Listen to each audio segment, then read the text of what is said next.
G'day Bomber fans, I've been excited to make this video. It's the first game preview of the season. 2024 is starting this weekend for us. Who cares about that opening round nonsense? This is where it all kicks off. We take on the Hawks, a game that both clubs are hoping to make a round one staple for the future, which is exciting. That would be awesome. But today I'm going to preview the game, highlight what we should expect, how we can win, and as always, predict the eventual winner. Can't wait, should be a cracker of a game, so let's just get into it. Alrighty, so game details, MCG, Saturday afternoon. It's the grand final time slot reserved just for two sides. Many predict to be outside the 8. Thank you, AFL. Should be a decent crowd in as well. I was looking at the available tickets, and most unfilled areas seem to be on the away end, so our cheer squad should be looking nice. There's not so much. Still plenty available, so get out and support the boys if you aren't. If we want this game to be a staple, we need more seats filled to entice the AFL. The weather looks lovely. That mini heat wave is gone. It seems mid-20s and it's sunny. Now, Essendon and Hawthorn, obviously big rivals. Recently, we found it pretty easy to dispatch of them, whether at the G or at Marvel or even at Tasmania. We obviously belted them last year. We've won 4 of our last 5 encounters. I think the last year that we were winless against them was in 2018. So it's pretty common for us to go out there and beat them. History is in our favour, which is always nice. It should be said though, this Hawthorn team is becoming stronger and stronger with age. They obviously got rid of a lot of mature talent to plan for the future, but in the off-season they really strengthened up their forward line in particular, and it's why many tip them to rise the ladder. They look a lot better than they did in round 1 last year on paper, but then again, so do we. If we had the best 22 now that we had last year, I think it would have been over 100 points uglier. Both sides have injuries. They are missing Will Day and James Blank. We are missing Jordan Ridley, Dylan Shield and Darcy Parish. It evens it up a bit, so what should we be expecting from our opponents? How do they play? Well, I think a lot of their game is off the back of their midfield grunt. Newcomb, Day, Nash, Warple. These guys aren't classy and pretty footballers, but they get the job done in and under.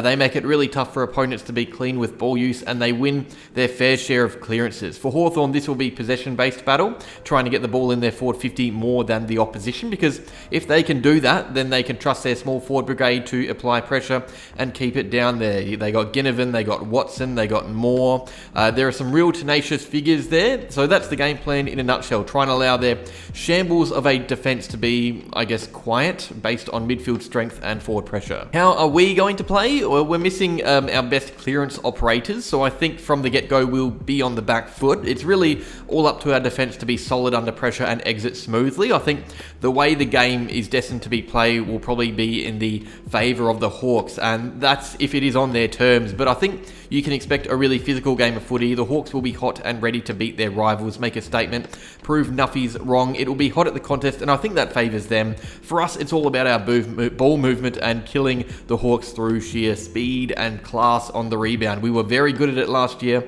I expect it to be even better with Nick Martin back there. So that's how the game should play out, but how can we expect to win? Well, as I touched on, our defence needs to be accountable and powerful. Accountable on their opponents because it's a good forward line. Mitch Lewis is great. Chol could be a handful. Jack Gunston as a third tall is always dangerous. And without Ridley, we are a lot less stable. And then on ground level, you got Ginnivan, Bruce, Watson if he plays. You got Dylan Moore. That is dangerous. It's a deep forward line. It bats deep. Any of those guys could pop up for 2 or 3 goals, unlike ours. So we really need our back six to be steady and stable as much as possible, because I think the ball could spend a lot of time there if the Hawks are playing well. And I think they also need to exit effectively as well, our defenders. It's going to be really tough for Hawthorn to deal with our ball movement, which looked really decent at times against Geelong, and it was good last year.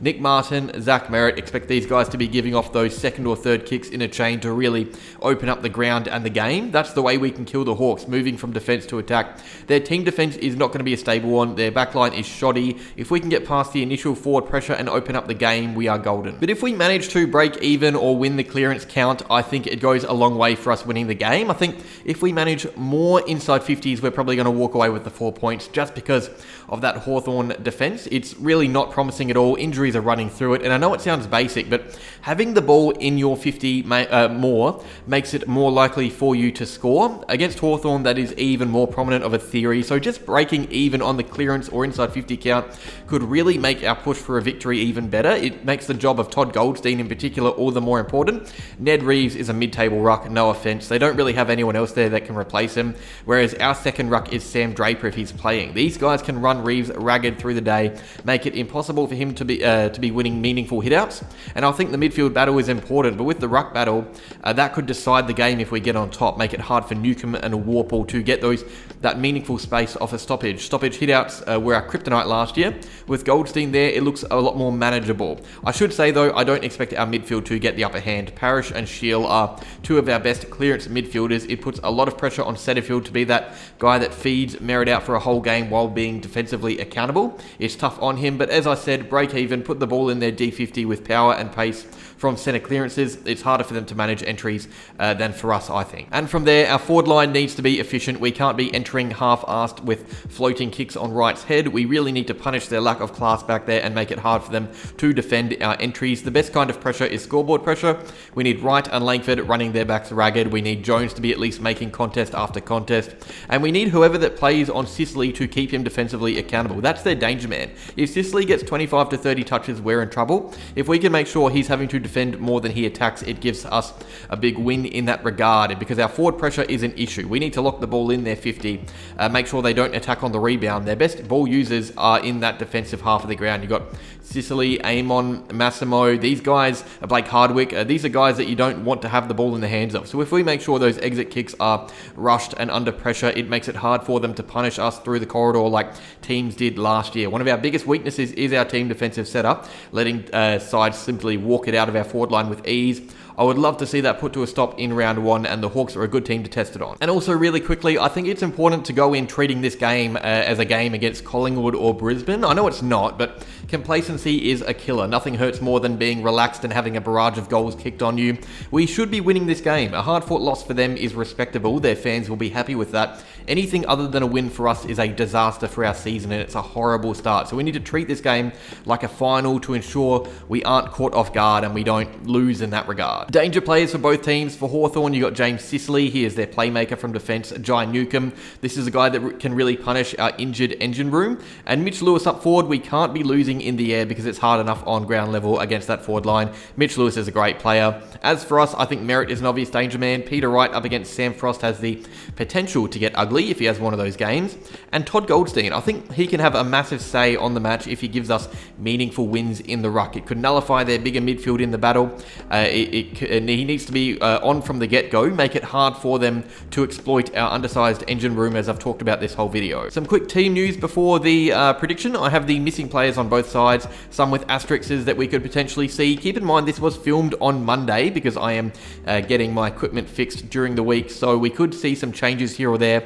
Shield, Ridley, Parrish, big losses. Day, Jath, Blank and Wingard. Blank is a huge out for that back line. He would take Peter Wright, I would say. Now it's on Ethan Phillips or Sam Frost.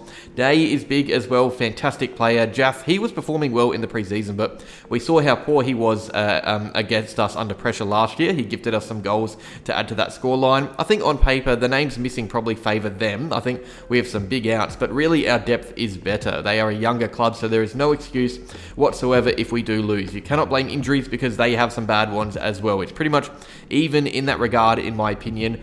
So let's get on to the fun part. Who wins this game and by how much? Well, really, I think it's a lot closer than what we have seen in the past. This Hawthorn team is strong in some areas we are weak in, and that's the thing. If we inevitably finish higher than Hawthorn, I think it doesn't really say a lot about the teams head-to-head, but this is a team that can beat us on their day. We have a small and weak midfield. They have a big and strong one. We punish teams through defensive transition. They have exceptional pressure forwards. They counteract a lot of our strengths and expose our weaknesses quite a lot as well.